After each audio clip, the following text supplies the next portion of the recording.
कहानी है रोबोट और बेन की दोस्ती।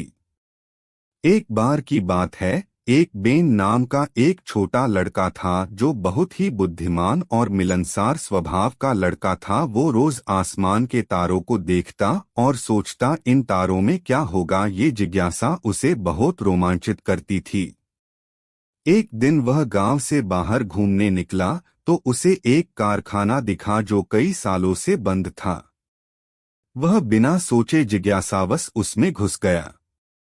जैसे ही अंदर घुसा उसे एक अजीब दिखी। जैसे ही वो उसके पास गया तो देखा वो रोबोट है। जैसे ही उसने उसके हरे बटन को दबाया, रोबोट ने बोलना शुरू कर दिया। बेन डर गया, लेकिन रोबोट ने जल्दी से कहा, डरो मत बच्चे, और उसे आत्मविश्वास में लाने के लिए कुछ बातें कही कि मैं इस कारखाने में रहता हूँ।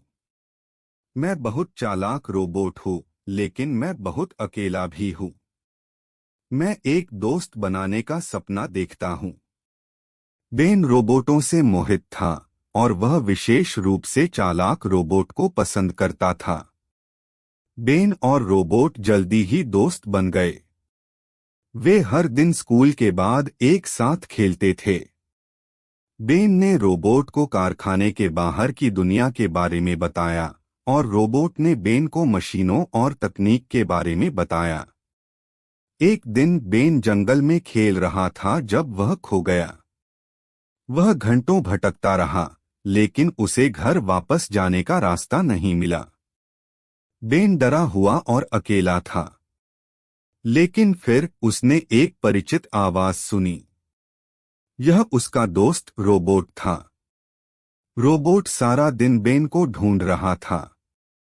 उसने बेन के स्थान को ट्रैक करने के लिए अपनी तकनीकी जानकारी का उपयोग किया था। बेन अपने दोस्त को देखकर बहुत खुश हुआ। उसने रोबोट को कसकर गले लगाया।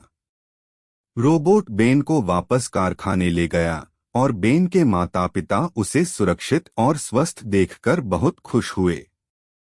एक दिन बेन रोबोट के साथ बेसमेंट में खेल रहा था जब उसने कुछ अजीब खोजा।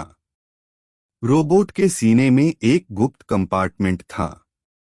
बेन ने कंपार्टमेंट खोला और उसके अंदर एक अजीब उपकरण पाया। बेन को नहीं पता था कि डिवाइस क्या है, लेकिन वह उत्सुक था। उसने डिवाइस पर एक बटन दबाया और अचानक रोबोट एक एलियन में बदल गया। बेन हैरान रह गया। वह विश्वास नहीं कर पा रहा था कि उसका सबसे अच्छा दोस्त वास्तव में एक एलियन था जो छिपा हुआ था। रोबोट ने बताया कि वह एक दूर के ग्रह से है। उसे मानव संस्कृति के बारे में जानने और दोस्त बनाने के लिए पृथ्वी पर भेजा गया था। उसने बेन को अपना दोस्त बनाने के लिए चुना था क्योंकि वह दयालु और बुद्धिमान था। बेन चकित था। वह विश्वास नहीं कर पा रहा था कि उसका एक दोस्त दूसरे ग्रह से एक रोबोट है। बेन और रोबोट सबसे अच्छे दोस्त बने रहे, भले ही वे अलग अलग दुनिया से थे। उन्होंने एक दूसरे को अपनी विभिन्न संस्कृतियों के बारे में बहुत कुछ सिखाया और वे हमेशा एक दूसरे के लिए खड़े रहे। कहानी की शिक्षा: सच्ची दोस्ती की कोई सीमा नहीं होती है, न ही विभिन्न प्रजातियों या ग्रहों की सीमाएं।